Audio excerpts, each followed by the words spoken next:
الحمد لله رب العالمين والصلاة والسلام على أشرف الأنبياء والمرسلين نبينا محمد وآله وأصحابه أجمعين أما بعد فأعوذ بالله السميع العليم من الشيطان الرجيم واتل عليهم نبأ ابني آدم بالحق إذ قربا قربانا فتقبل من أحدهما ولم يتقبل من الآخر قال لأقتلنك قال إنما يتقبل الله من المتقين۔ محترم حاضرین، قرآن قصے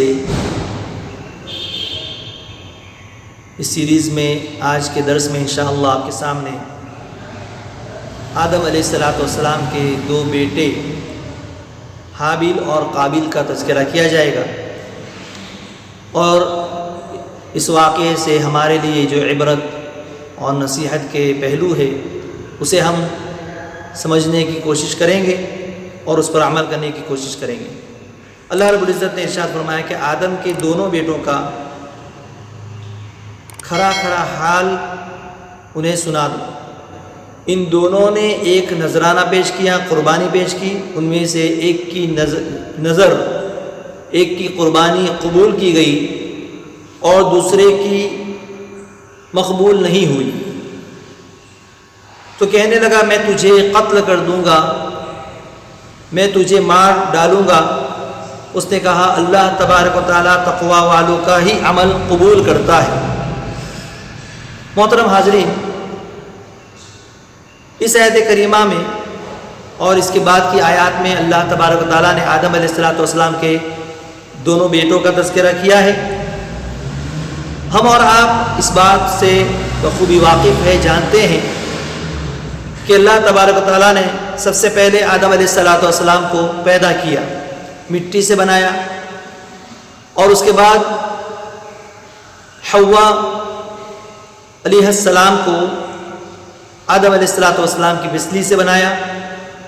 اور ان دونوں کو جنت میں بسایا۔ لیکن شیطان ابلیس جو کہ آدم علیہ السلام کا دشمن ہے اور پوری بنی نوع انسان کا دشمن ہے، انسانیت کا دشمن ہے، اس نے آدم علیہ السلام کو اس کام کرنے پر آمادہ کر دیا جس سے اللہ تبارک و تعالیٰ نے روکا تھا، منع کیا تھا۔ اللہ تبارک و تعالیٰ نے حکم دیا تھا کہ اس درخت کے قریب مت جانا، فَلَا تَقْرَبَ هَٰذِهِ الشَّجَرَةَ فَتَكُونَ مِنَ الظَّالِمِينَ۔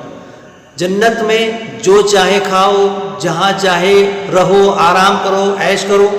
لیکن خبردار اس درخت کے قریب مت جانا۔ لیکن ابلیس نے انہیں بہکا دیا اور اس درخت کو انہوں نے کھا لیا، جس کے نتیجے میں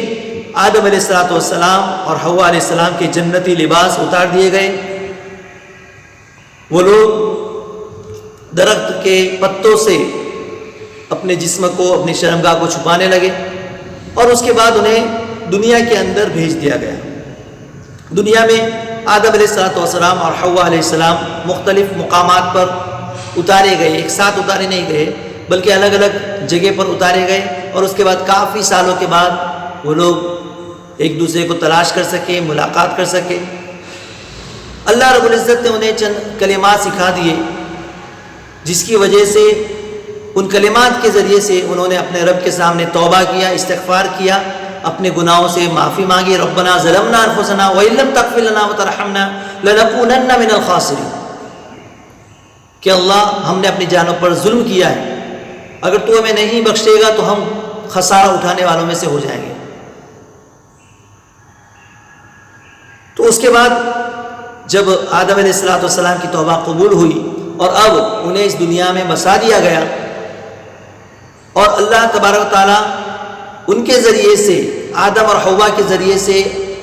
بنو آدم کو، آدم علیہ السلام کی اولاد کو اس روئے زمین پر بسانا چاہتا تھا، انہیں خلیفۃ الارض، زمین میں خلیفہ بنانا چاہتا تھا۔ تو اب ان سے اولاد ہوئی، اور اس وقت جو سسٹم تھا، کیونکہ صرف ان لوگوں کے علاوہ اور کوئی نہیں تھا پوری روئے زمین کے اوپر، آدم اور حوا صرف یہ دو لوگ تھے، ان دونوں سے اولاد ہوئی، اور اس وقت اس طریقے سے اولاد ہوتی تھی کہ پہلے ایک جوڑا پیدا ہوتا تھا، یعنی ایک لڑکا اور ایک لڑکی کا، اور اس کے بعد پھر جب دوسری مرتبہ ولادت ہوتی تھی تو اس وقت بھی ایک لڑکا اور ایک لڑکی جوڑا، یعنی جڑواں بچے پیدا ہوتے تھے، ایک لڑکا اور ایک لڑکی۔ تو جو سب سے پہلے جو بچے پیدا ہوئے اور اس کے بعد کی جو جوڑی تھی، تو نکاح کا جو طریقہ اللہ تبارک تعالیٰ نے بتایا تھا کہ پہلے جوڑے کا جو لڑکا ہے اس کا نکاح دوسرے جوڑے کے لڑکی کے ساتھ کی جائے، اور دوسرے لڑکے کا جو دوسری مرتبہ جو بچے پیدا ہوئے ہیں ان میں جو لڑکا ہے اس کا نکاح پہلے جوڑے کی لڑکی کے ساتھ کیا جائے۔ تو اس طریقے سے جب یہ بچے بڑے ہوئے اور نکاح کے قابل ہوئے، لائق ہوئے، تو یہی طریقے سے ان کا نکاح ہونا طے پایا۔ قابل کے ساتھ جو لڑکی پیدا ہوئی تھی جس کا نکاح حابل کے ساتھ ہونا تھا، یہ انتہائی حسین و جمیل تھی، خوبصورت تھی۔ قابل نے یہ کہا کہ نہیں، میں اس کا زیادہ حقدار ہوں، نکاح میں اسی سے کروں گا جو اس کے ساتھ پیدا ہوئی، اور یہ یقیناً اس قانون کے خلاف ہے اور اللہ تبارک تعالیٰ کے حکم کے خلاف یہ ورزی ہے۔ چنانچہ یہ طے پایا کہ دونوں اللہ کی بارگاہ میں قربانی پیش کریں گے، نذرانہ پیش کریں گے، اور اس سلسلے میں کہ یہ قربانی میں انہوں نے کیا پیش کیا، اس سلسلے میں کوئی صحیح روایت نہیں ہے۔ البتہ مشہور یہ ہے کہ ابتدا میں حضرت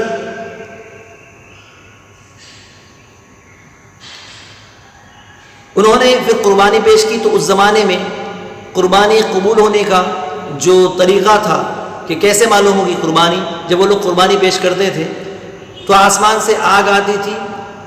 اور اس نذرانے کو جلا دیتی تھی، اور جس کی قربانی جل جاتی تھی، آگ لگ جاتی تھی، تو گویا کہ یہ اس کی قربانی قبول ہو گئی۔ چنانچہ آسمان سے آگ آئی اور قربانی اور اسے کھا گئی جو اس کے قبول ہونے کی دلیل تھی۔ اور بعض مفسرین کا خیال یہ ہے کہ ویسے ہی دونوں بھائیوں نے اپنے اپنے طور پر اللہ کی بارگاہ میں قربانی پیش کی۔ حابل نے ایک عمدہ دمبے کی قربانی کی اور قابل نے گندم کی بالی قربانی میں پیش کی۔ حابل کی قربانی قبول ہوئی اور قابل کی قربانی قبول نہیں ہوئی، اور اللہ رب العزت نے اس کا نقشہ کھینچا ہے، اس قربا قربانا فتقبل من احدهما ولم يتقبل من الاخر قال لاقتلنك۔ تو جب یہ معاملہ ہو گیا تو قابل نے اپنے بھائی سے کہا لاقتلنك، میں تجھے قتل کر دوں گا۔ قال انما يتقبل الله من المتقين، بے شک اللہ تبارک و تعالی انہی کی قربانی یا انہی کی نیکیوں کو قبول کرتا ہے جو تقوی اختیار کرتا ہے، اللہ سے ڈرتا ہے۔ اور حابل نے اپنے بھائی سے یہ بھی کہا کہ اگر تو مجھے قتل کرنے کی کوشش کر رہا ہے، لئن بسطت الی یدک لتقتلنی ما انا بباسط یدی الیک لاقتلک انی اخاف اللہ رب العالمین، اگر تو میرے قتل کے لیے دست درازی کرنے لگے، اپنا ہاتھ بڑھائے گا مجھے قتل کرنے کے لیے، تو میں تجھے قتل نہیں کروں گا، ہرگز نہیں کروں گا، میں اپنا ہاتھ تیرے قتل کے لیے نہیں بڑھاؤں گا۔ کیوں؟ انی اخاف اللہ، کیونکہ میں اللہ سے ڈرتا ہوں جو سارے جہاں کا رب ہے۔ ان ارید ان تبوء باسمی واسمک فتکون من اصحاب النار وذلک جزاء الظالمین،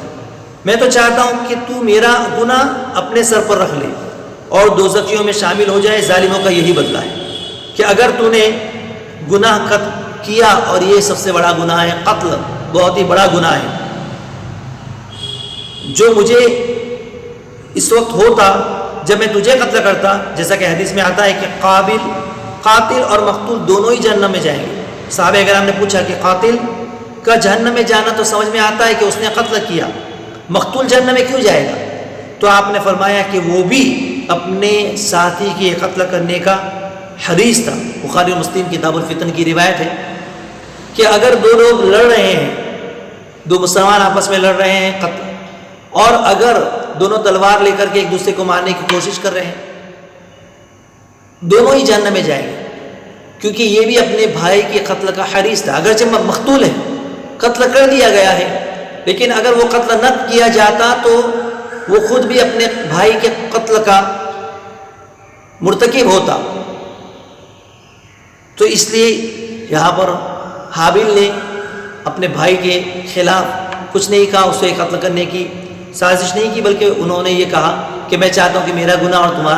تمہارا دونوں کا گناہ لے کر کے تم لوٹو، اور تم ظالم جو ظلم کرے گا اس کا بدلہ جہنم ہے. چنانچہ اس کے نفس نے اپنے بھائی کے قتل پر آمادہ کر دیا، اس نے اسے قتل کر ڈالا، جس سے نقصان پانے والوں میں سے ہو گیا. فاصبح من الخاسرین.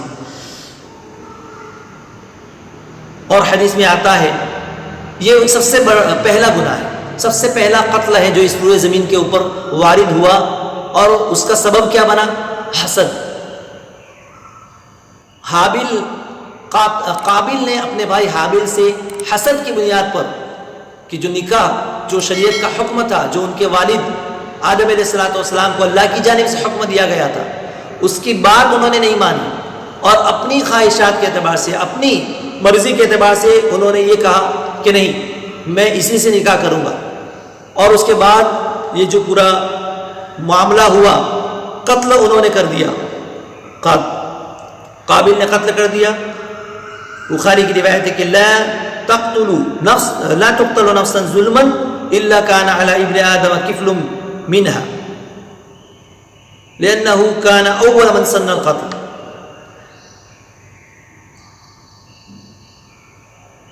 جو شخص بھی ظلمن قتل ہوتا ہے اس کے خون ناحق کا بوجھ آدم علیہ السلام کے پہلے بیٹے پر ہوتا ہے، کیونکہ یہ پہلا شخص ہے جس نے قتل کا کام کیا. امام ابن کثیر فرماتے ہیں کہ ظاہر بات یہ معلوم ہوتی ہے کہ قابل کو حابیل کے قتل ناحق کی سزا دنیا ہی میں فوری طور پر دے دی گئی. حدیث میں آتا ہے کہ نبی کریم صلی اللہ علیہ وسلم نے فرمایا کہ ظلم و زیادتی، قطع رحمی، یہ دونوں گناہ اس بات کے زیادہ لائق ہیں کہ اللہ تبارک تعالیٰ ان کے کرنے والوں کو دنیا ہی میں جلد سزا دے دیتا ہے، تاہم آخرت کی سزا اس کے علاوہ اس کے لیے الگ ہوگی جو انہیں وہاں بھگتنی ہوگی. قابل میں یہ دونوں ہی گناہ جمع ہو گئے تھے. انا للہ و انا الیہ راجعون. تو امام ابن کثیر نے اس کی وضاحت کی ہے کہ یہ دونوں گناہ، قتل اور قطع تعلقی، ظلم و زیادتی اور قطع تعلقی، یہ دونوں بہت ہی خطرناک گناہ ہیں جس کی سزا اخروی سزا سے پہلے اللہ تبارک تعالیٰ اس کا گناہ دنیا ہی میں دے دیتا ہے. اور قتل جو ہوتا ہے یہ ظلم و طغیانی کی وجہ سے ہوتا ہے، ظلم و زیادتی کی وجہ سے ہوتا ہے، لہٰذا یہ کوئی معمولی گناہ نہیں ہے، بہت ہی بڑا گناہ ہے. اس سے یہ بھی معلوم ہوا کہ کوئی بھی کسی جرم کا ارتکاب کرتا ہے، کسی گناہ کی ابتدا کرتا ہے، تو اس کا وبال اس کے بعد کے لوگ جتنا بھی اس کے اوپر عمل کریں گے اس کا وبال پہلے شخص کے اوپر ہوگا جس نے اس بدعت کو ایجاد کیا یا اس گناہ کے کام کو ایجاد کیا، اس کی ابتدا کی. چنانچہ اس نے قتل کر دیا، اور قتل کرنے کے بعد اسے شرمندگی ہوئی کہ یہ میں نے کیا کیا. اپنے بھائی کی لاش کو لے کر کے وہ ادھر ادھر بھٹک رہا تھا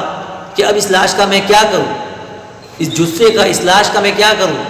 کہ اللہ تبارک تعالیٰ نے کوے کو بھیجا. دو کوے آپس میں لڑ رہے تھے اور ایک کوے نے دوسرے کو قتل کر دیا. جو کوا قاتل تھا اس نے مقتول کوے کو جس کا قتل کیا تھا اس نے اسے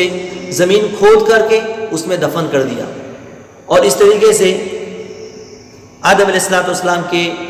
ان دو بیٹوں میں قابل نے حابیل کو جب قتل کیا تو کوے کو دیکھ کر کے اس نے بھی زمین کھودی اور اپنے بھائی کو دفن کر دیا. تو یہ اس سے معلوم ہوا کہ کس طریقے سے حسد خطرناک چیز ہے، ایک بھائی کو دوسرے بھائی کے قتل کرنے پر آمادہ کر سکتی ہے، انسان کو قتل جیسے عظیم گناہ کی طرف لے جاتی ہے. اور یہ شیطان ہے جو آدم علیہ السلام کا دشمن ہے. ان کی